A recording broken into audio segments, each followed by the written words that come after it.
સ્વાગત છે ફરીકવાર આપણી યુટ્યુબ ચેનલ નકુમરીશની અંદર. આજના વિડીયોની અંદર વાત કરીએ આવનારી જીએસઆરટીસી હેલ્પરની પરીક્ષા માટે ખૂબ જ વિશેષ આઈએમપી એમસીક્યુ વિશે વાત કરવાની છે. ખાસ કરીને મિત્રો તો આ વિડીયો છે પૂરો જોશો.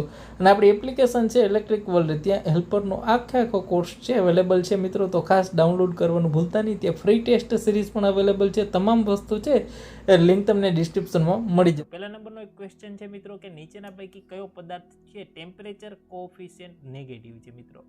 આ તમને એ પૂછવાનું છે. એના જે ઓપ્શન છે મિત્રો સિલ્વર છે, કોપર છે, જસત છે કે કાર્બન છે. કે નીચેનો એક પદાર્થ છે જે ટેમ્પરેચર કોએફિશિયન્ટ નેગેટિવ છે. તો મિત્રો એમાં સાચો આન્સર છે એ શું આવશે? તો કે કાર્બન છે ને. એ કાર્બન શું છે? તો કે ટેમ્પરેચર કોએફિશિયન્ટ નેગેટિવ છે. બરાબર. આગળનો પ્રશ્ન છે મિત્રો અવરોધની કિંમતનો આધાર છે નીચેના પૈકી કયા પરિબળ ઉપર હોતો નથી? અવરોધ એટલે કે રેઝિસ્ટન્સ મિત્રો, ખાસ પરીક્ષામાં પૂછાય. બરાબર. રેઝિસ્ટન્સ જે અવરોધની કિંમતનો આધાર છે નીચેના પૈકી કયા પરિબળ ઉપર હોતો નથી? લંબાઈ, મટીરિયલ, ટેમ્પરેચર કે વોલ્ટેજ મિત્રો. બીજા નંબરની અંદર આન્સર શું આવશે આપણો? તો કે બીજા નંબરની અંદર આપણો આન્સર આવશે વોલ્ટેજ. વોલ્ટેજ ઉપર હોતો નથી. આગળનો ક્વેશ્ચન જોઈએ મિત્રો નીચેના પૈકી કઈ એક મિશ્ર ધાતુ નથી આમાંથી? ખાસ પરીક્ષામાં પૂછી શકાય એવો પ્રશ્ન. ધાતુ, અધાતુ, ખાસ કરીને વાહક, અવાહકમાંથી પ્રશ્ન તમને પૂછાશે. વેરી ઇમ્પોર્ટન્ટ રહેશે મિત્રો. ખાસ કરીને વાહક કે જેની અંદરથી ઇલેક્ટ્રોન પસાર થાય મિત્રો. બરાબર. જેની અંદરથી ઇલેક્ટ્રોન પસાર થાય એવી વસ્તુને શું કહેવાય? વાહક. ફોર એક્ઝામ્પલ કોપર છે. બરાબર. કોપર છે, એલ્યુમિનિયમ છે, આ બધા શું છે? તો કે વાહક છે. બરાબર. કે જે અવાહક એટલે પરીક્ષામાં પૂછાય અવાહક એટલે કે જેની અંદરથી ઇલેક્ટ્રોન પસાર ન થઈ શકે મિત્રો. તો એને શું કહેવાય? ભાઈ કાચ છે. બરાબર. કાચ છે, રબર છે. બરાબર. આ બધું શું છે? લાકડું છે. આ બધું શું છે? અવાહક છે. બીજું એક આવશે અર્ધવાહક. બરાબર. જેને આપણે સેમી કંડક્ટર મટીરિયલ કહીએ છીએ મિત્રો. Semi conductor material. બરાબર. આને કહેવાય ઇન્સ્યુલેટર. બરાબર. અને આને કહેવાય કંડક્ટર. પરીક્ષામાં ઇંગ્લિશ નામ ખાસ યાદ રાખજો. બરાબર. કંડક્ટર છે, ઇન્સ્યુલેટર છે ને સેમી કંડક્ટર છે. બરાબર. સેમી કંડક્ટરની અંદર બે ધાતુ આવે, એક સિલિકોન આવે ને એક જર્મેનિયમ આવે. બરાબર. સિલિકોન અને જર્મેનિયમ બે ધાતુ છે જેને અર્ધવાહક ધાતુ કહેવામાં આવે છે. પરીક્ષામાં ખાસ તમને પૂછી શકાય મિશ્રણ ક્યારેક પૂછાય. બરાબર. ટીન આપણે ફોર એક્ઝામ્પલ તમને આપણે ટીનનું સમજીએ. ટીન છે, ટીનનું ગલનબિંદુ પરીક્ષામાં પૂછવાનું હોય તો ટીનનું ગલનબિંદુ જણાવો. કેટલું છે? તો કે ભાઈ યાદ રાખજો 232 સેલ્સિયસ. બરાબર. યાદ રાખજો 232 સેલ્સિયસ ટીનનું ગલનબિંદુ છે. બરાબર. અને કેમાં યુઝ કરવામાં આવે? ઉપયોગ તમને પૂછાય. બરાબર. હવે આમાં છે ને સીસા સાથે મિક્સ કરી અને તમે ફ્યુઝ વાયરમાં ખાસ કરીને આપણે યુઝ કરીએ. ફ્યુઝ વાયર આવે. બરાબર. ફ્યુઝ વાયરની અંદર યુઝ કરીએ છીએ. શોલ્ડર વાયરની અંદર યુઝ કરીએ. આ બંનેમાં યુઝ થતો હોય. તમને પરીક્ષામાં એક જ ઓપ્શન આપ્યો હોય કે ભાઈ શોલ્ડર વાયરની અંદર કયા ધાતુનો યુઝ કરવામાં આવે છે. ફ્યુઝ વાયરની અંદર તો કે યાદ રાખજો ટીન છે. બરાબર. યુરેકા ક્યારેક તમને પૂછાય. ઇમ્પોર્ટન્ટ પ્રશ્ન. યુરેકા. આમાં તમને યુરેકા ધાતુ છે. બરાબર. આ ધાતુનો વિશે આપણે થોડીક વાત કરી એટલે સમજીએ. યુરેકા છે ને એ કોનું મિશ્રણ છે? તો કે યાદ રાખજો મિત્રો આ નિકલ ધાતુ છે ને, નિકલ અને પ્લસ તાંબુ. આ નિકલ અને તાંબાનું મિશ્રણ છે. નિકલ કેટલા ટકા હોય યુરેકા ધાતુની અંદર? તો કે નિકલ છે ને 40% હોય આની અંદર. અને તાંબુ છે કેટલા % હોય? તો કે 60% તાંબુ હોય આની અંદર. બરાબર. આ બંનેનું મિશ્રણ ખાસ કરીને આ ધાતુ ક્યાં વપરાય? તો કે ભાઈ પંખાની અંદર જે રેગ્યુલેટર આવે. બરાબર. રેગ્યુલેટરની અંદર આનો યુઝ કરવામાં આવે છે. પરીક્ષામાં પૂછાય તો. બરાબર. આગળ જોઈએ મિત્રો ખાસ કરીને નાઇક્રોમ ધાતુ. બરાબર. નાઇક્રોમ ધાતુ છે એનો ઉપયોગ કઈ જગ્યાએ થાય? પરીક્ષામાં ખાસ કરી જીએસઆરટીસી હેલ્પરની અંદર મેરિટમાં તમારું નામ આવેલું હોય તો ખાસ આ એપ્લિકેશન છે ઇલેક્ટ્રિકલ વર્લ્ડ ડાઉનલોડ કરવાનું ભૂલતા નહીં. ત્યાં તમને હેલ્પરનો પૂરો કોર્સ મળી જશે મિત્રો.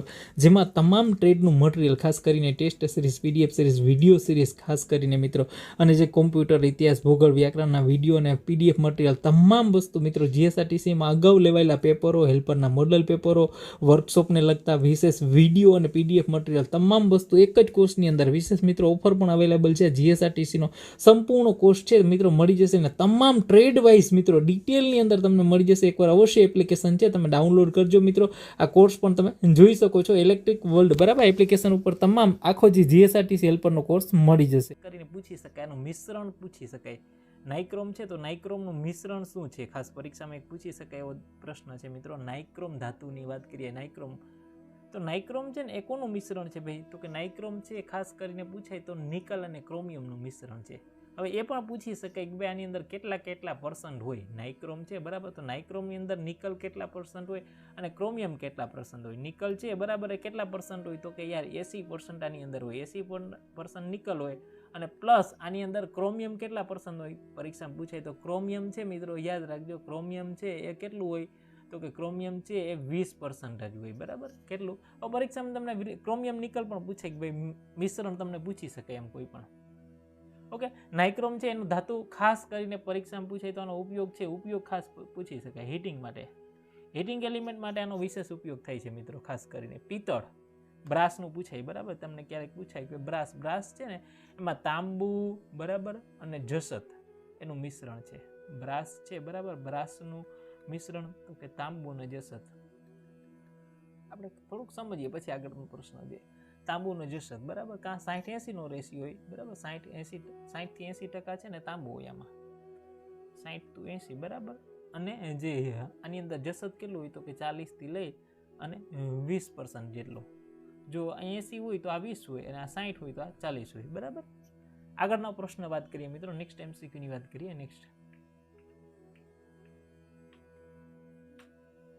આગળનો પ્રશ્ન છે મિત્રો કોમ્પ્યુટરને લગતો પણ વિશેષ જે GSRTC આપણે હેલ્પરની અંદર છે ને ખાસ પરીક્ષામાં કોમ્પ્યુટરના પ્રશ્ન પણ પૂછાશે કોમ્પ્યુટરનો પ્રશ્ન છે મિત્રો કોમ્પ્યુટરની અંદર માઉસના બટનને દબાવીને જે ખસેડવાની જે પ્રક્રિયા છે એને શું કહેવામાં આવે છે ચોથા નંબરનો ક્વેશ્ચન છે મિત્રો એની અંદર શું આવશે ડ્રેગિંગ પોઇન્ટિંગ ડ્રોપિંગ કે આપેલ પૈકી એક પણ નહીં જે કોમ્પ્યુટરની અંદર છે ને માઉસની અંદર ખાસ કરીને માઉસની જે ક્લિક બદલાવવા માટે કઈ પેનલનો ઉપયોગ કરવામાં આવે છે તો કંટ્રોલ પેનલ આમાં એક LMB નું પૂરું નામ પૂછાય બરાબર લેફ્ટ માઉસ બટન અને એક RMB આવે બરાબર રાઈટ માઉસ બટન આ પૂછાય તો યાદ રાખજો બરાબર LMB અને RMB જે માઉસ બટન સાથે જોડાયેલા શબ્દ છે બરાબર નેક્સ્ટ ક્વેશ્ચન જોઈએ મિત્રો નીચેના પૈકી કઈ ડિવાઇસ છે એનો સમાવેશ પ્રોટેક્ટિંગ ડિવાઇસની અંદર છે થતો નથી એક પ્રશ્ન એવો છે ભાઈ કે પ્રોટેક્ટિંગ છે બરાબર સેફટી માટે MCB છે LCB છે ફ્યુઝ છે કે સ્વિચ છે મિત્રો એક પ્રોટેક્ટિંગ ડિવાઇસ તરીકે થતો નથી ભાઈ MCB નું પૂરું નામ પૂછાય મિનિએચર સર્કિટ બ્રેકર બરાબર મિનિએચર સર્કિટ બ્રેકર ખાસ પરીક્ષામાં પૂછાય તો અર્થ લીકેજ સર્કિટ બ્રેકર બરાબર ફ્યુઝ છે બરાબર એ પણ શું છે તો કે ભાઈ પ્રોટેક્ટિંગ છે સેફટી આપે છે આપણને સેફટી આપે છે પણ સ્વિચ છે એ શેનું છે તો કે સ્વિચ છે ને કંટ્રોલિંગ ડિવાઇસ છે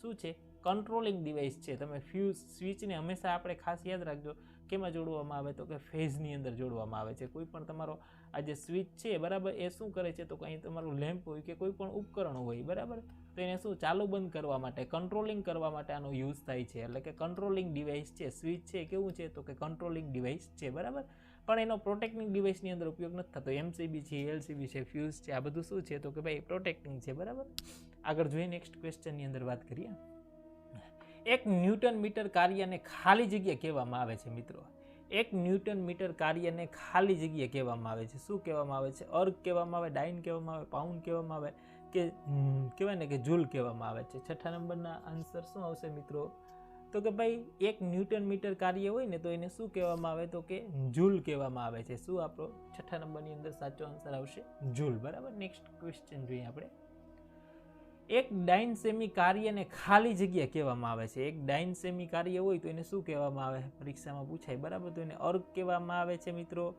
બરાબર ડાઇન કહેવામાં આવે પાઉન્ડ કહેવામાં આવે કે જૂલ કહેવામાં આવે તો કે એક ડાઇન સેમી કાર્ય હોય તો એને સાતમા નંબરની અંદર આન્સર શું આવશે ભાઈ તો કે એને અર્ગ કહેવામાં આવે એક ડાઇન સેમી કાર્ય એટલે એક અર્ગ કહેવામાં આવે છે બરાબર નેક્સ્ટ ક્વેશ્ચન જોઈએ અને પરીક્ષામાં ખાસ તમને જે પૂછાશે ને વિશેષ ઇમ્પોર્ટન્ટ છે ને ખાસ યાદ રાખજો ગુણાંકવાળો પ્રશ્ન પૂછાશે બરાબર જે ખાસ કરીને 10 + 3 ઘાત બરાબર 10 + 6 ઘાત બરાબર 10 - 3 ઘાત અને 10 - 6 ઘાત આ યાદ રાખજો ખાસ કરીને પણ આપણે તો વિશેષ આપણે બધું યાદ રાખવાનું 10 - +1 ઘાત કરીને યાદ રાખવાનું 2 હોય તો 1 હોય તો આપણે શું કહીએ 1 હોય તો એને ડેકા કહીએ બરાબર 2 હોય તો એને શું કહીએ પ્લસની અંદર વાત કરીએ +2 ઘાત હોય તો એને હેક્ટો કહીએ આપણે એને શું કહીએ હેક્ટો કહીએ છીએ બરાબર 3 હોય 10 + 3 ઘાત હોય તો આપણે એને શું કહીએ છીએ સાહેબ યાદ રાખજો કિલો કહીએ છીએ એને શું કહીએ છીએ કિલો કહીએ છીએ 10 + 6 ઘાત હોય તો એને આપણે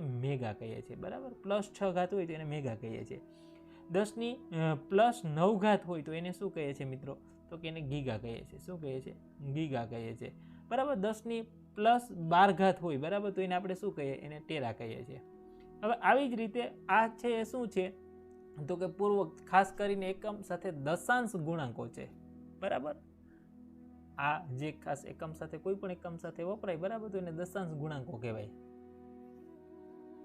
હવે એની અંદર જેવી રીતે આપણે 10ની પ્લસ જોઈએ એવી રીતે 10ની -1 ઘાત હોય તો એને ડેસી, જેને આપણે શું કહીએ 10મા ભાગનું, 100મા ભાગનું, 1000મા ભાગનું, બરાબર. 10ની 2 ઘાત હોય માઇનસ તો એને આપણે શું કહીએ? આમાંથી એકાદો પ્રશ્ન નીકળી શકે એવું છે, વિશેષ સેન્ટી કહીએ. 10ની -3 ઘાત હોય, બરાબર, કોઈ પણ એકમ સાથે લાગી શકે તો એને મિલી કહીએ આપણે, બરાબર. 10ની -6 ઘાત હોય તો એને શું કહીએ? તો કે માઇક્રો કહીએ મિત્રો. 10ની -9 ઘાત હોય તો આપણે શું નેનો ટેકનોલોજી પાઠ ભણ્યા, નેનો, બરાબર. અને 10ની -12 ઘાત હોય તો એને પાઇકો કહીએ. આ ખાસ ઇમ્પોર્ટન્ટ છે, યાદ રાખજો, પરીક્ષામાં પૂછી શકાય એવો પ્રશ્ન છે. ઓકે, આગળનો પ્રશ્ન જોઈએ મિત્રો. અને પરીક્ષામાં તમને એમ પૂછે ને કે એકમ અવરોધનું પૂછાનું, કે ફોર એક્ઝામ્પલ કે ભાઈ અવરોધનો સાધારણ એકમ છે એ શું છે? તો કે ઓહમ છે, બરાબર. આગળ નેક્સ્ટ ક્વેશ્ચન જોઈએ. પીડીએફનું પૂરું નામ જણાવો. પીડીએફનું પૂરું નામ પોર્ટેબલ ડોક્યુમેન્ટ ફોર્મેટ છે, પબ્લિક ડોક્યુમેન્ટ ફાઇલ છે, પર્સનલ ડોક્યુમેન્ટ ફાઇલ છે, પોર્ટેબલ ડોક્યુમેન્ટ ફોલ્ડર છે. મિત્રો 8મા નંબરની અંદર સાચો આન્સર છે એ શું આવશે? તો કે ભાઈ પોર્ટેબલ ડોક્યુમેન્ટ ફોર્મેટ આપણો એ સાચો આન્સર છે. નેક્સ્ટ જોઈએ મિત્રો. BOTUનો અર્થ શું થાય છે મિત્રો? BOTUનો અર્થ શું થાય છે મિત્રો? અહીંયા બોર્ડ ઓફ ટેકનિકલ યુનિવર્સિટી છે, બોર્ડ ઓફ ટ્રેડ યુનિટ છે, બરાબર, કે બ્યુરો ઓફ ટ્રેડ યુનિટ છે, કે બોર્ડ ઓફ ટીચિંગ યુનિટ છે. 10મા નંબરની અંદર છે એ શું આવશે? તો કે ભાઈ BOTUનો અર્થ થાય બોર્ડ ઓફ ટ્રેડ યુનિટ, બરાબર. યાદ રાખજો, બોર્ડ ઓફ ટ્રેડ યુનિટ થશે, બરાબર. પરીક્ષામાં પૂછાય તો યાદ રાખજો, બોર્ડ ઓફ ટ્રેડ યુનિટ. આગળનો પ્રશ્ન જોઈએ મિત્રો. ખાસ જીએસઆરટીસી હેલ્પરની અંદર મેરિટમાં તમારું નામ આવેલું હોય તો ખાસ આ એપ્લિકેશન છે ઇલેક્ટ્રિકલ વર્લ્ડ ડાઉનલોડ કરવાનું ભૂલતા નહીં. ત્યાં તમને હેલ્પરનો પૂરો કોર્સ મળી જશે મિત્રો, જેમાં તમામ ટ્રેડનું મટીરિયલ, ખાસ કરીને test series, PDF series, video series ખાસ કરીને મિત્રો, અને જે કોમ્પ્યુટર, ઇતિહાસ, ભૂગોળ, વ્યાકરણના વિડીયો અને પીડીએફ મટીરિયલ તમામ વસ્તુ મિત્રો જીએસઆરટીસીમાં અગાઉ લેવાયેલા પેપરો, હેલ્પરના મોડલ પેપરો, વર્કશોપને લગતા વિશેષ વિડીયો અને પીડીએફ મટીરિયલ તમામ વસ્તુ એક જ કોર્સની અંદર. વિશેષ મિત્રો ઓફર પણ અવેલેબલ છે. જીએસઆરટીસીનો સંપૂર્ણ કોર્સ છે મિત્રો મળી જશે, ને તમામ ટ્રેડ વાઇઝ મિત્રો ડિટેલની અંદર તમને મળી જશે. એકવાર અવશ્ય એપ્લિકેશન છે તમે ડાઉનલોડ કરજો મિત્રો. આ કોર્સ પણ તમે જોઈ શકો છો ઇલેક્ટ્રિક વર્લ્ડ, બરાબર. એપ્લિકેશન ઉપર તમામ આખો જે જીએસઆરટીસી હેલ્પરનો કોર્સ મળી જશે.